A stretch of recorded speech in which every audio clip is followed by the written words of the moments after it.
मेरे प्यारे दोस्त, कयामत पार्ट 2 में कयामत के दिन हश्र के मैदान में क्या होगा से लेकर हम गुनहगार उम्मतियों के साथ जन्नत और जहन्नम में क्या क्या होगा, आप लोग इस वीडियो में जानेंगे। तो आप लोगों से गुजारिश है कि आप लोग इस वीडियो को पूरा देखें और हाँ, एक लाइक शेयर करके अपने दोस्त और घर वालों को भी दिखाएं। तो मेरे भाई, अब उसके बाद जब रब ताला की मर्जी होगी तो फिर से इसराफिल अलैहिस्सलाम को उठाएंगे। अब उन्हें दोबारा सूर फूकने का हुक्म होगा तो फिर से वह सूर फूकेंगे। तो आदम अलैहिस्सलाम से लेकर कयामत तक जितने भी जान आए थे फिर से सबको उठाया जाएगा और उस वक्त सबसे पहले कब्र से बाहर ताजदार कायनात इमामुल अंबिया हजरत मोहम्मद मुस्तफा सल्लल्लाहु ताला अलैहि वाले वसल्लम तशरीफ लाएंगे। इसके बाद हजरत मूसा अलैहिस्सलाम अपनी कब्र से उठ खड़े होंगे। फिर बाकी लोग भी अपनी कब्रों से बाहर निकलना शुरू हो जाएंगे और वह सब हश्र के मैदान में लाए जाएंगे और वहां सब मर्द और औरतें नंगे बदन और नंगे पांव के साथ होंगे। लेकिन खौफ और दहशत की वजह से किसी को किसी दूसरे की तरफ देखने का होश भी नहीं होगा, क्योंकि महशर की मैदान में सूरज 10 गुना ज्यादा तेज होगा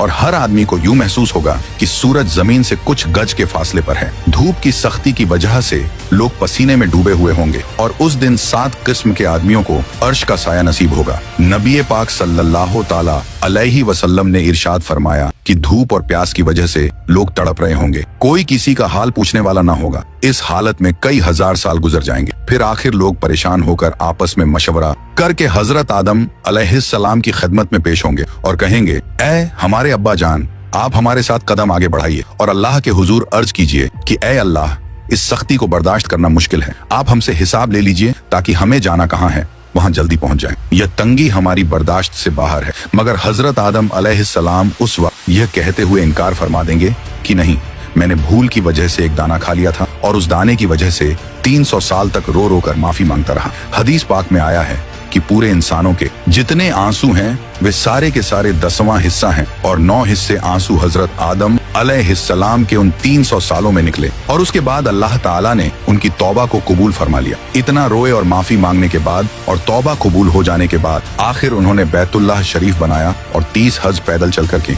मगर कयामत के दिन वह फिर भी फरमाएंगे, नहीं, मुझे अल्लाह रब्बुल इज्जत के सामने जाने में शर्मिंदगी महसूस हो रही है। गौर कीजिए कि हजरत आदम अलैहिस्सलाम की तौबा की कबूलियत का भी फैसला आ चुका है, लेकिन बंदा अपने की पर पछताता है। जब कयामत के दिन हमारे जद्दे अमजद का ये हाल होगा तो हम लोग जब अपने गुनाहों को लेकर जाएंगे और बगैर तौबा के मर जाएंगे तो हमारे लिए कयामत के दिन अल्लाह रब्बुल इज्जत के सामने खड़ा होना कितना मुश्किल होगा।